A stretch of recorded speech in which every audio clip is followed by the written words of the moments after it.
دنیا کے اندر کتنے بہت سارے لوگ ایسے گزرے ہیں جو قارون بنے پھرتے تھے، شداد بنے پھرتے تھے۔ دنیا کی تاریخ میں واحد ایک ہی شخص تھا، منحوس شخص، جسے دنیا فرعون کے نام سے جانتی ہے، جس نے کہا تھا کہ انا ربکم الاعلی، میں بڑا خدا ہوں، جس نے خدائی کا دعویٰ کیا تھا۔ فرعون کے بغیر کائنات میں کسی نے خدائی کا دعویٰ نہیں کیا۔ نبوت کا دعویٰ تو کائنات کے اندر 4 آدمیوں نے نبوت کا دعویٰ کیا تھا، لہٰذا پہلی تاریخ کے اندر 4 آدمیوں نے نبوت کا دعویٰ کیا تھا۔ جبکہ شداد کو موت آئی، قارون کو موت آئی، ابو جہل کو موت آئی، حتیٰ کہ فرعون کو بھی موت آ گئی۔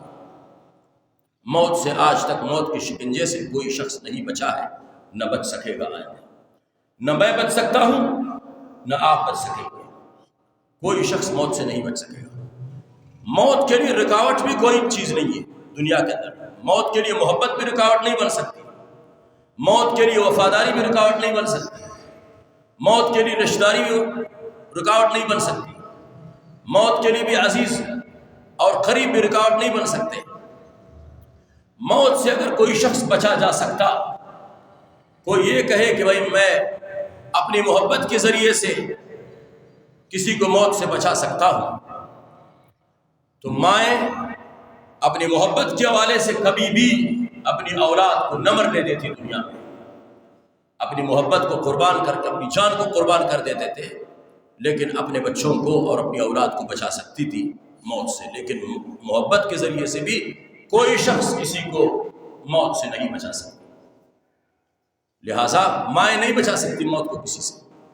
اگر وفائیں دنیا کے اندر وفائیں اگر کسی کو موت سے بچا سکتی، تو بیوی سے بڑی وفادار دنیا کے اندر اور کوئی عورت نہیں۔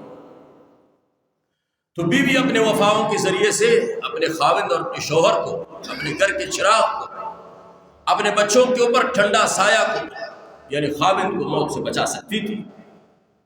لیکن چونکہ وفاؤں کے ذریعے سے بھی کوئی شخص موت سے نہیں بچ سکتا، اس لیے اب بیوی بھی کسی کو موت سے نہیں بچا سکتی، ماں بھی کسی کو موت سے نہیں بچا سکتی، باپ سے بڑا سایہ دنیا میں کوئی نہیں۔ باپ بچپن سے لے کر جوانی تک اپنے بچوں کے لیے کیا کیا پاپڑ بیلتے ہیں، کیا کیا مصیبتیں اور تکلیف برداشت کر لیتے ہیں۔ لہٰذا اگر ٹھنڈے چھاؤں کے ذریعے سے کوئی شخص کسی کو اگر موت سے بچا سکتا، تو باپ اپنی اولاد کو موت سے بچا سکتے تھے، لہٰذا باپ بھی کسی کو اپنے موت سے نہیں بچا سکتے۔ یعنی حکمت اور طب اور ڈاکٹری کے ذریعے سے اگر کوئی شخص اپنے پیشنٹ کو اگر موت سے بچا سکتے، اور تو دنیا کے ڈاکٹر نہ مرتے۔ سائنس کے ذریعے سے اگر کوئی شخص کسی کو موت سے بچا سکتا، تو کوئی سائنسدان دنیا کے اندر نہ مر سکتا۔ کتنے بہت سارے سائنسدان ایسے ہیں کہ جن کی موت آ گئی، جن کو موت نے دبوچ لیا اور ختم کر لیا۔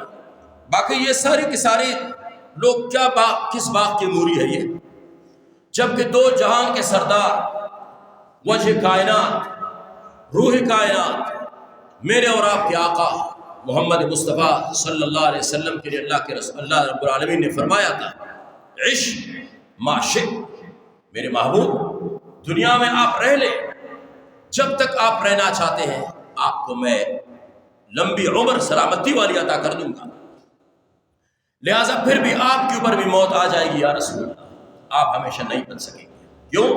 اس لیے اللہ رب العالمین کا تکبرانہ ایک لہجہ ہے، کل من علیہا فان ویبقی وجہ ربک ذو الجلال والاکرام۔ کائنات کے اندر کوئی بھی چرند پرند، انسان، زیرو، جاندار، غیر جاندار، جتنی چیزیں کائنات کے اندر آپ کو نظر آ رہی ہے، یہ بلند والا آسمان آپ کو جو نظر آ رہا ہے، یہ وسیع و عریض بچھی ہوئی زمین کی بچھار جو آپ کو نظر آ رہی ہے، یہ بڑے بڑے پہاڑ جو آپ کو نظر آ رہے ہیں، یسألونک عن الجبال فقل ينسفها ربی نسفا فیذرها قاعا صفصفا، یہ بڑے بڑے پہاڑ جو آپ کو نظر آتے ہیں، قیامت کے ایک دھماکے سے یہ زمین پھٹ جائے گی، یہ آسمان گر جائے گا، یہ پہاڑ سب کے سب ریزہ ریزہ ہو کر روئی کی گالوں کی طرح ہوا میں اڑنے لگ جائیں گے۔ جب یہ نہیں بچ سکیں گے تو یہ کمزور اور حضرت انسان کیسے بچ سکیں گے؟